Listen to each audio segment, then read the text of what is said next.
السلام عليكم. البارح خصصنا حلقة قارنا فيها قائمة المنتخب التونسي بالمنتخب المغربي، ولو انه كل شيء واضح والشيء بعيد على بعضه ومش من فراغ. خدموا وصلوا، ما خدمناش قعدنا فرد مستوى، زدنا ما خدمناش المستوى متاعنا انزل شيئا فشيئا اللي وصلنا للمستوى اللي احنا فيها حاليا وبالارقام. يعني كي تجي تشوف التصنيف متاعنا من تصنيف اول اصبحنا في التصنيف الثاني، كي تجي تشوف الترتيب متاعنا تقريبا في المرتبه 58 ولا 59. لاول مره المنتخب التونسي يوصل للتصنيف او للترتيب هذا في ترتيب الفيفا، ومن غير حتى ما ترجع للارقام هذه كل شيء واضح. كي تشوف اداء المنتخب التونسي ما تقولش هذا الاداء متاع منتخب من كبار القاره الافريقيه للاسف الشديد، وربي يهدي من كان اسباب. هو حتى كي تجي تشوف القائمه متاع المنتخب المصري والمنتخب الجزائري تحس ثم نقطه غايه في الاهميه فهموها. المنتخب المغربي فهمها عنده فتره، بينما المنتخب الجزائري تحسوا فهم النقطه هذه. ونفس الشيء المنتخب المصري، وهما انهم ينسلخوا مع البطوله المحليه الا للضروره، يا اما لاعب صاحب امكانيات كبيره برشا تتقدم له الدعوه باش بالمنتخب نتاعهم يمشي لاوروبا، غير هذا ينسلخوا مع البطوله المحليه، وخاصه المنتخب المغربي والمنتخب الجزائري. هو حتى المنتخب المصري تحسوا شيئا فشيئا بدا ينسلخ وبدا يقدم الدعوه الملاعبيه ينشطوا في اوروبا على حساب نجوم كبار في البطوله المصريه، على غرار امام عاشور نجم الاهلي المصري اللي ما تقدمتلوش دعوه في التربص الحالي. يقول القائل مالنا ومالهم، علاش تحكينا على المنتخب المغربي والجزائري والمنتخب المصري باش نعرفوا رواحنا احنا فين. والكلام هذا راهو مهم جدا، لانه احنا لو كان ما نحكيوش في الكلام هذا وما نسمعوش الكلام هذا، على شنية باش نحكيو ولا شنية باش نسمعوا؟ باش نسمعوا جماعتنا احنا في البلاتوات اللي عندهم خليونا نقولوا المصلحه مع بعض الملاعبيه ومع بعض الانديه، باش يحكي لك والله الخضراوي يستحق، والله عرفت يهزك في الطيار هذاك شيئا فشيئا شيئا فشيئا، ينوم فيك اللي تمشي معاها في الطير. والله الخضراء، والله حتى اسامه عبيد، والله اسامه عبيد. انت حسام تقاه مثلا علاش ما تتقدملوش الدعوه؟ حسام تقاه خايب، حسام تقاه ولا محمد امين بن حميده وبن عبده من غادي بشويه بشويه، والشوات ولا الماستوري. كي تبدا بشويه تسمع في الاسماء هذه تنسى الاسماء الصحيحه اللي يلزم يخدموا عليها واللي يلزمهم يكونوا متواجدين في المنتخب. تولي تقارن في اسماء شكون يستحق باش يكون موجود في المنتخب، وهما اللي تقارن فيهم بين بعضهم ما فيهم حتى واحد يستحق الدعوه للمنتخب. وهذاك علاش نحكيو على المنتخبات شمال افريقيا، باش الملاعبيه المحليين اللي منتخبات شمال افريقيا فهمت وعرفت انه التتويجات عمرها ما تكون مع الملاعبي المحلي. التتويجات ما تنجم كانت تكون مع والادوار المتقدمه والتاهل للادوار الثانيه ما تنجم كانت تكون مع الملاعبيه اللي ينشطوا في اوروبا، ولا اقل قليل ملاعبيه كانوا ينشطوا في اوروبا وانتقلوا للخليج، لانه اللاعب صاحب العقليه الاحترافيه الاوروبيه حتى لو كان ينتقل للخليج المستوى نتاعو ما ينزلش برشا، على غرار عيسى العيدوني اللي ينشط في الدوري القطري، ومع هذا مازال متواجد في المنتخب ومازال متواجد في التشكيله الاساسيه النسور كرتاج. المنتخب المغربي حكينا عليه انه البارح القائمه نتاعو تقريبا ما فيها حتى لاعب من البطوله المغربيه. نحكيو على منتخب كاكسبسيونيل، نحكيو على منتخب وصل المستوى معين، المستوى اللي وصل له انه اصبح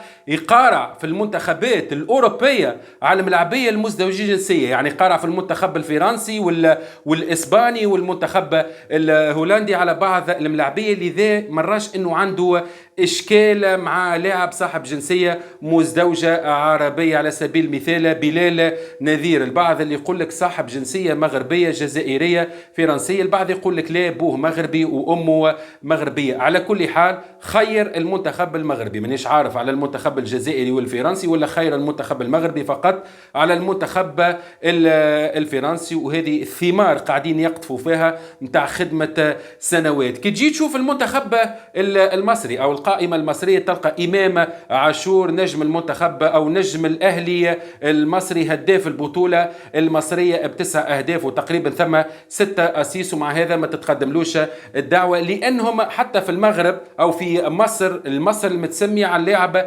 المحلي تحس أنهم فهموا المنتخب المصري باش يرجع للإشعاع متاعه والإشعاع العالمي وكأس العالم والتأهل للدور الثاني من كأس العالم صعيب باللاعب المحلي ويلزم باللاعب اللي ينشط في أوروبا. وهذاك علاش كل لاعب ينشط في أوروبا في مصر إلا وما ثماش كلام يلزم تتقدم له الدعوة، والأسبقية متاع اللاعب اللي ينشط في أوروبا أسبقية على اللاعب اللي ينشط في الدوري المصري. يقول القائل يا معلم راك تحكي على ملاعبية مساروة في أوروبا راهم طايرين تيران على سبيل المثال عمر مرموش قبيله يسجل هدف عالمي مع فريق مانشستر السيتي. هي صحيح الملاعبيه نتاعهم في التريونيفو، لكن شوف انت الملاعبيه المحليين نتاعهم اللي ما تتقدم لهمش الدعوه المستوى نتاعهم كبير برشا. يعني نفس الشيء ثم ملاعبيه في البطوله المصريه تنجم تقدم لهم الدعوه ما ثمش اشكال، ومع هذا لا ما نقدملوش الدعوه لانه توجه مع اللاعب اللي ينشط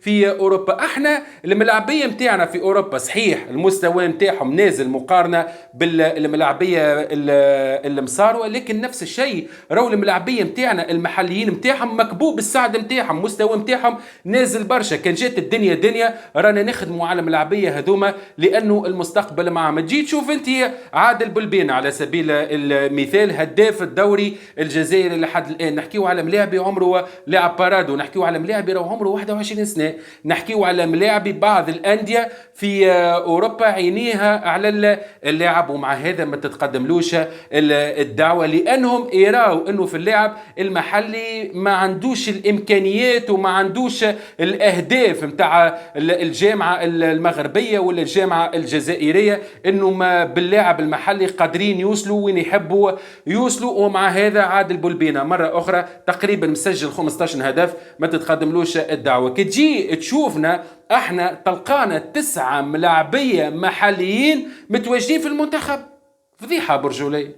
تلقى في الجزائر ملاعبي، تلقى في المغرب حتى لاعب مصر ما نعرفش قداش، لكن في تونس تلقى 9 ملاعبيه وبالمستوى هذاك فضيحه كبيره برشا. وبخلاف ال9 ملاعبيه المحليين ثم الملاعبيه نتاع الخليج البعض منهم راهو المستوى نتاعهم نازل على غرار الفرجاني ساسي. يعني تحس التمنهج نتاعنا بصراحه تمنهج غلط بالرغم انه عندنا ملاعبيه فرصه كبيره برشا باش نقنعوهم، وكان جات الدنيا دنيا راهم حاليا متواجدين مع المنتخب. على سبيل المثال اسماعيل الغربي لا تقدمت له الدعوه مع المنتخب الفرنسي اقل من 21 سنه، ولا تقدمت له الدعوه كيف مع المنتخب الاسباني اقل من 21 سنه. يوسف الشرميتي لاعب ايفرتون ما تقدمتلوش الدعوه مع المنتخب البرتغالي اقل من 21 سنه. ماناش نحكيو على المنتخب الاول، يعني منتخبات اقل من 21 سنه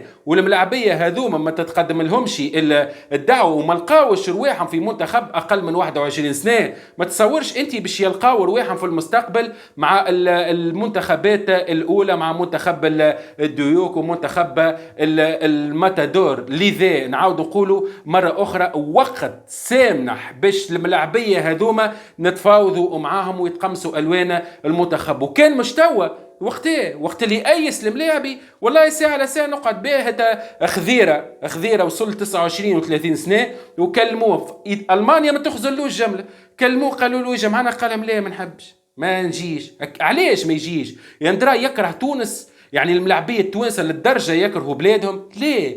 لكن المسؤولين متاعنا بصراحه مسؤولين يعايفوا. المنتخب الجزائري نرجعوا له نقطه غايه في الاهميه. لاعب النيور السعودي المتواجد في الدرجه الثانيه سعيد بن رحمه. تصور انت متواجد في الدرجه الثانيه السعوديه مع فريق نيور، لانه فريق نيور يحب يطلع وجايب نجوم بما فيهم سعيد بن رحمه، ومع هذا تتقدم له الدعوه لانه المدرب المنتخب الجزائري يعرف انه عقليه اللاعب اللي ينشط في اوروبا واللي يتكون في اوروبا بعيده برشا على عقليه اللاعب المحلي. يعني خير اللاعب مشى لدرجه ثانيه أو درجة ثانية سعودية على لاعب محلي من البطولة الجزائرية. يوسف البليلي يعود من بعيد، يوسف البليلي بفضل ربي سبحانه وتعالى. ثم الترجي الرياضي يحب ولا يكره، وقت اللي وليد الرقراقي يقول لك ملاعبي في الترجي ماكش تلعب انت في الترجي ولا تلعب في الشامبيونز ليج الافريقيه باش نقدم لك الدعوه، واحكي على بعض الملاعبيه في البطوله المحليه المغربيه. يعني يوسف البليلي يعود من بعيد، ولو انه ثم البعض يقول لك يوسف ما يستحقش وكبر وكذا. راهو يوسف كازا كيف اكسبسيونيل ملاعبي تحكيش معاه بلغه العمر، ملاعبي ما تحكيش معاه بلغه العمر، ملاعبي خليه شيخ يعمل لك العجب، ملاعبي يلعب لك في البطولة القطرية قبل ما يمشي لفرنسا ويرجع للترجي، وعمل العجب في البطولة أو في المنتخب الجزائري. العجب اللي عمله يوسف البليلي مع المنتخب الجزائري ما عملوش نجوم في أعتى الأندية الأوروبية. هذا هو يوسف البليلي. يعني ما يجيكش عجب يوسف البليلي تلقاه في التشكيلة الأساسية، وخاصة لعب في رمضان ومقابلة المنتخب الجزائري نعرفوها قبل شقان الفطر، ويوسف البليلي لعب قبل شقان الفطر. يعني نتصور البليلي ينجم ينفع المنتخب الجزائري في المقابلة القادمة أكثر من بلعبية، حتى لو كان يقدموا في مستوى كبير مع أنديتهم في الدوريات الأوروبية، لأنهم يلعبوا في البرود ويلعبوا لك بعد شقان الفطر. لكن يوسف البليلي يلعب لك في السخانة صحيحة، ويلعب لك وهو صايم مع الترجي الرياضي. يعني تنجم تلقى يوسف البليلي وما تلقاش كما قلنا لاعب يلعب في مستوى عالي، وخاصة نحكي على المقابلة القادمة اللي باش تتلعب قبل شقان الفطر. على كل حال من نجم كان نقولوا حظ موفق للمنتخبات العربية، حظ موفق للمنتخب التونسي. تحية تونس، تعيش تونس، كلنا تونس، والسلام.